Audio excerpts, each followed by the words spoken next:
बिस्मिल्लाहिर्रहमानिर्रहीम। 10th class. आज की वीडियो में हम चैप्टर 11 थर्मल ट्रांसफॉर्मेशंस के MCQ सॉल्व करेंगे। मज़ीद इस तरह की वीडियोस के लिए हमारा चैनल सब्सक्राइब करें और बेल आइकन को प्रेस करें ताकि आपको तमाम वीडियोस टाइम पर मिलती रहें।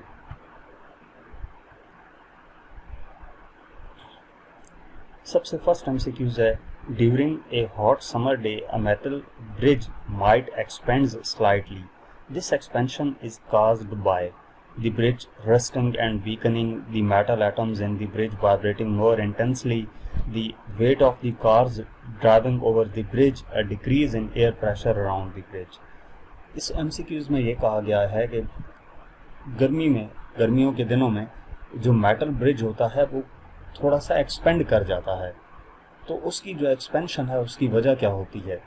4 ऑप्शंस हमें दिए गए हैं, तो इनमें से जो ऑप्शन बी है वो करेक्ट है। The metal atoms in the bridge vibrating more intensely, कि जो उस ब्रिज के मेटल एटम्स होते हैं वो ज़्यादा तेज़ी से वाइब्रेट होना शुरू हो जाते हैं।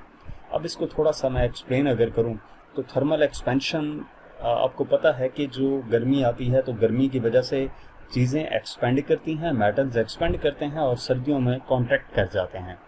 अब ये जो एक्सपेंशन होती है इसको थर्मल एक्सपेंशन का नाम दिया जाता है, क्योंकि हीट की वजह से एक्सपेंशन होती है।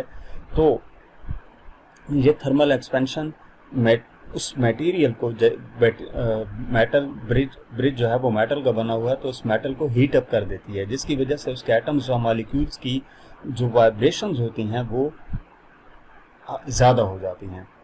तो इसका बी ऑप्शन करेक्ट है, the metal atoms in the bridge vibrating more intensely. Next हमारे पास सेकंड MCQs है, fog forms on A cold window pan in the morning which change of state is occurring. कि जो खिड़कियां होती हैं सर्दियों में, खिड़कियों पे धुंध जम जाती है, उसकी वजह क्या होती है, कौन सी चेंज यहाँ पे हो रही होती है। मेल्टिंग है, बॉयलिंग है, कंडेंसेशन है, डिपोजिशन है। ये 4 ऑप्शन दिए गए हैं, तो इनमें से जो सी ऑप्शन है कंडेंसेशन, ये करेक्ट है। कंडेंसेशन कैसे करेक्ट है, कंडेंसेशन क्या होता है। कंडेंसेशन एक ऐसा प्रोसेस है जहाँ पे गैस जो है, यानी कि जो वाटर वेपर्स हैं वो लिक्विड में चेंज हो जाते हैं। ठीक है। जो फॉग है, fog forms a cold window pan on the morning. Fog क्या है, फॉग बेसिकली वाटर ड्रॉप्स हैं लिक्विड की सूरत में। तो होता यह है कि जो वाटर वेपर्स एयर में मौजूद होते हैं, जब उनको ठंडा किया जाता है तो उसके नतीजे में वाटर ड्रॉपलेट्स बन जाते हैं, फॉग बन जाती है, और इस प्रोसेस को कंडेंसेशन कहते हैं। तो ये सी ऑप्शन करेक्ट है, कंडेंसेशन। इसके बाद नेक्स्ट थर्ड MCQs है, which process involves the change of state from a gas to a solid without passing through the liquid phase. ये कौन सा प्रोसेस है जिसमें चेंज ऑफ स्टेट होती है गैस से सॉलिड में। यानी कि आपके पास 3 मैटर की स्टेट्स है ना, सॉलिड, लिक्विड और गैस। तो कौन सी ऐसा प्रोसेस है जिसमें गैस से डायरेक्ट सॉलिड में कन्वर्ट हो जाता है, लिक्विड के प्रोसेस से नहीं गुजरती। नॉर्मली अगर आप वाटर की बात करें तो वाटर अगर सॉलिड है यानी कि बर्फ है, तो उसको आप मेल्ट करें तो क्या होगा, वो वाटर बनेगी, लिक्विड बनेगी, और उसको मजीद मेल्ट करेंगे तो वाटर वेपर्स में कन्वर्ट हो जाएगी, यानी कि सॉलिड से लिक्विड और फिर गैस में। तो नॉर्मली ऐसा ही होता है कि सॉलिड से लिक्विड और लिक्विड से गैस, या गैस से लिक्विड और लिक्विड से सॉलिड में कन्वर्ट होते हैं ऑब्जेक्ट। लेकिन इसमें वो प्रोसेस पूछा गया है जिसमें कि गैस से डायरेक्टली वो सॉलिड में कन्वर्ट हो जाए, लिक्विड के फेज से ना गुजरे। तो ये 4 ऑप्शन दिए गए हैं, डिपोजिशन, मेल्टिंग, फ्रीजिंग या सब्लिमेशन। तो इनमें जो ऑप्शन ए है डिपोजिशन, वो करेक्ट है। डिपोजिशन क्या है, डिपोजिशन एक ऐसा प्रोसेस है जिसमें गैस जो है वो डायरेक्टली ट्रांसफॉर्म हो जाती है सॉलिड में, लिक्विड में कन्वर्ट नहीं होती जब, तो इस वजह से इसका ए ऑप्शन करेक्ट है, deposition. Next 4th number MCQs है, boiling point of water is. Water का बॉइलिंग पॉइंट पूछा गया है, तो जो वाटर का बॉइलिंग पॉइंट है वो इन ऑप्शंस में से 212 डिग्री फ़ारेनहाइट होता है। वैसे अगर वाटर के बॉइलिंग पॉइंट की बात की जाए तो वो टेम्परेचर स्केल पे डिपेंड करता है।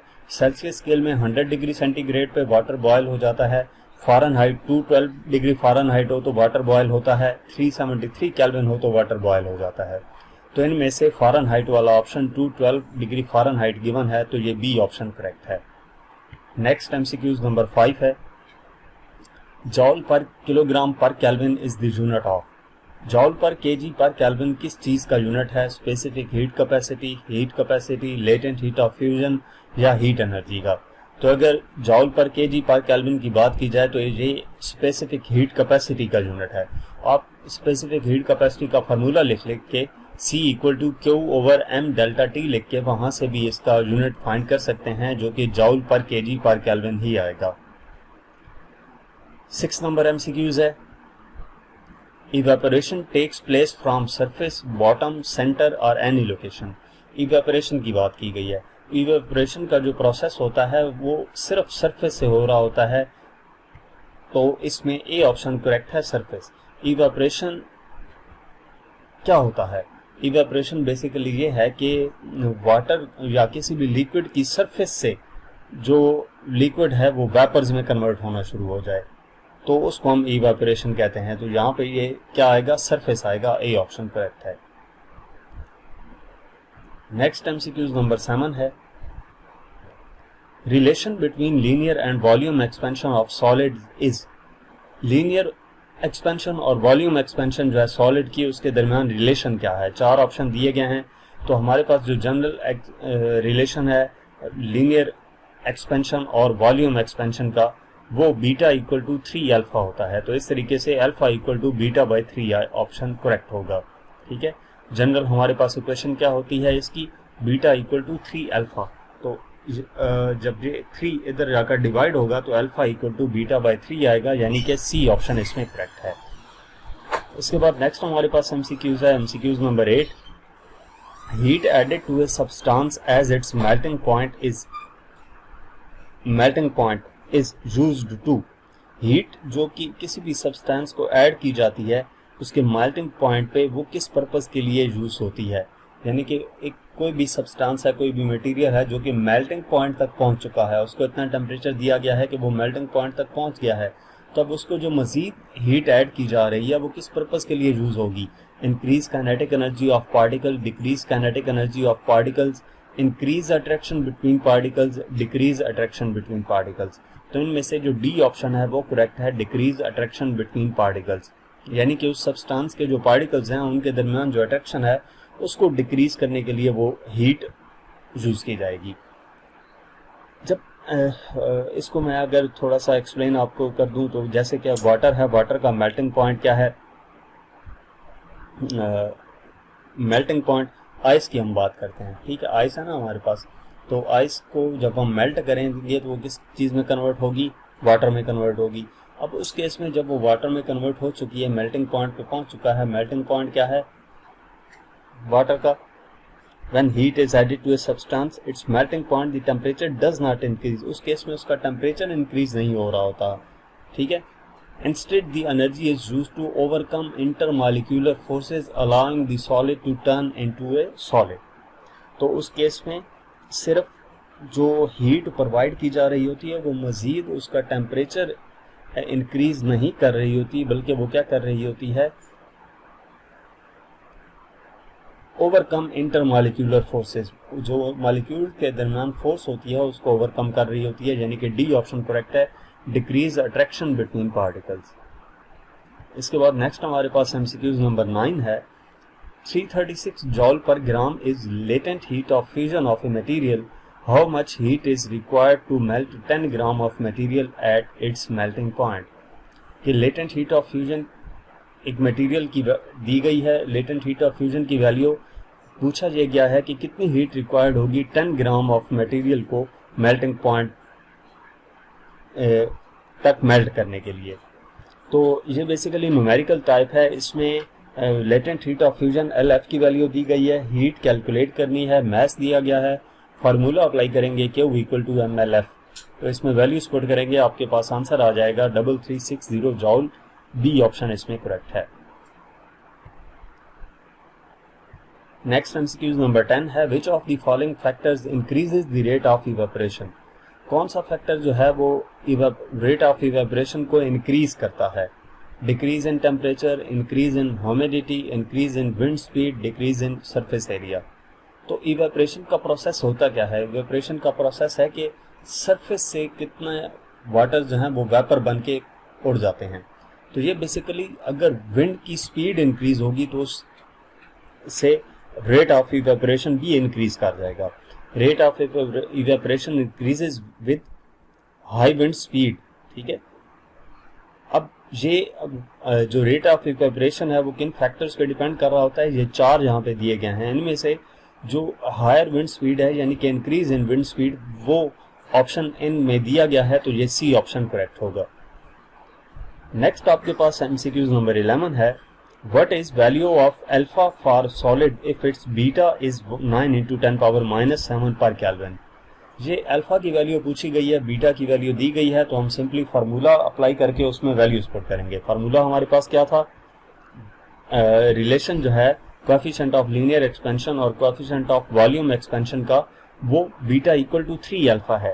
तो हमने अल्फा की वैल्यू कैलकुलेट करनी है, 3 इधर जाकर डिवाइड होगा, अल्फा इक्वल हो जाएगा बीटा बाय 3 के।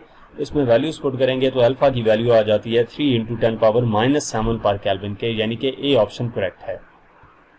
इसके बाद नेक्स्ट एमसीक्यूज नंबर 12 है, the process that involves the latent heat of vaporisation is melting of ice, freezing of water, evaporation, condensation of steam. Latent heat of vaporisation जिसमें involve होता है तो वो इवेपोरेशन से रिलेटेड है, सी ऑप्शन करेक्ट है। Latent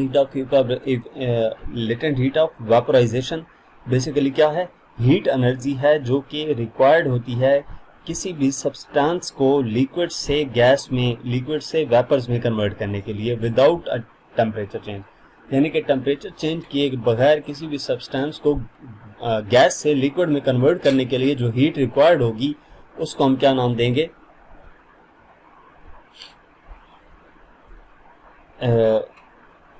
evaporation का नाम, लेटेंट हीट ऑफ वेपोराइजेशन का नाम देंगे। तो ये सी ऑप्शन करेक्ट है, इवेपोरेशन। नेक्स्ट एमसीक्यूज नंबर 13 है, the sum and difference of the coefficient of real and apparent expansion of a liquid are in the ratio 2:1. Sum and difference of a coefficient of linear and apparent, यानी कि सम किस चीज का? Coefficient of real and apparent expansion, और difference coefficient of real and apparent expansion. इनकी जो ratio है वो 2:1 है, यानी कि कोएफिशिएंट ऑफ रियल एक्सपेंशन और कोएफिशिएंट ऑफ अपेरेंट एक्सपेंशन, इन दोनों का सम और डिफरेंस, इनकी रेशो 2:1 है। तो ratio of the coefficient of real expansion and apparent expansion must be, अगर रेशो किस चीज की निकाली जाए? रियल और अपेरेंट एक्सपेंशन की। वहां पे सम और डिफरेंस की बात की गई थी, जहां पे जस्ट कोएफिशिएंट ऑफ रियल और अपेरेंट एक्सपेंशन की बात की जा रही है। तो वो रेशो कितनी आएगी? वो आपके पास 3:1 आएगी। इसकी डिटेल से एक्सप्लेनेशन है, डेरिवेशन है, उसके लिए आप क्या करेंगे? कंसिडर करेंगे कि gamma R gamma real expansion है और gamma A gamma apparent expansion है, ठीक है। तो गिवन हमें क्या दिया गया है? रियल और अपेरेंट एक्सपेंशन का सम, उसकी रेशो किसके साथ? रियल और अपेरेंट एक्सपेंशन के डिफरेंस, इन दोनों की जो रेशो है वो 2:1 की दी गई थी हमें। तो उसकी मदद से हमने इसको सिंप्लीफाई किया है, क्रॉस मल्टीप्लाई करके ये एक इक्वेशन बनी। उसके बाद हमने क्या किया? इसको सिंप्लीफाई किया तो 3 γ A इक्वल टू γ R आया, ठीक है, यानी कि γ R इक्वल टू 3 γ अल्फा। तो इसको हमने γ R ओवर γ A कैलकुलेट करना था, क्योंकि γ R क्या है? रियल एक्सपेंशन, और γ A अपेरेंट एक्सपेंशन। तो ये 3/1 यानी कि 3:1 आएगी। 2:1 दी गई थी, 3:1 हमने इसी की मदद से ड्राइव की, तो इस वजह से डी ऑप्शन करेक्ट है। नेक्स्ट एमसीक्यूज नंबर 14 है, latent heat refers to the energy absorbed or released by a substance during a change of state but with no change in temperature. What does latent heat mean in this context?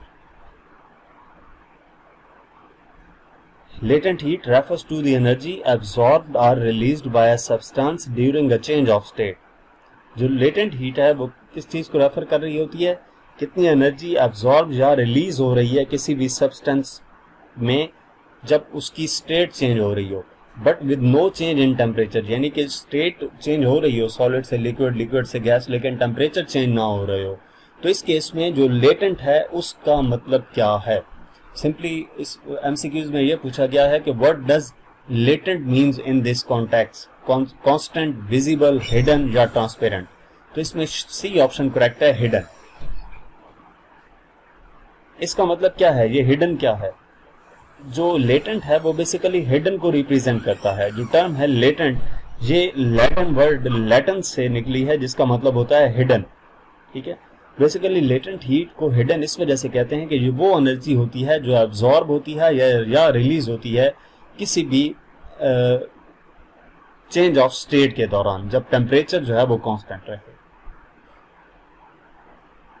तो ये C option हमारे पास correct होगा, hidden. तो यहाँ तक हमारे पास इस chapter के एमसीक्यूज थे। मजीद पाकिस्तान के अंदर पढ़ाई जाने वाली जितनी भी टेक्स्ट बुक्स हैं, उन टेक्स्ट बुक की एक्सरसाइजेस के सॉल्यूशंस आपको 9th, 10th, फर्स्ट ईयर और सेकेंड ईयर के लेवल्स के इस चैनल के ऊपर मिल जाएंगे। इसके अलावा अगर आप पास्ट पेपर्स या प्रैक्टिकल बेस्ड असेसमेंट की वीडियोस देखना चाहते हैं तो उसके लिए भी आपके लिए ये चैनल हेल्पफुल होगा। तो मजीद वीडियोस के लिए आप हमारा चैनल सब्सक्राइब करें। Thank you.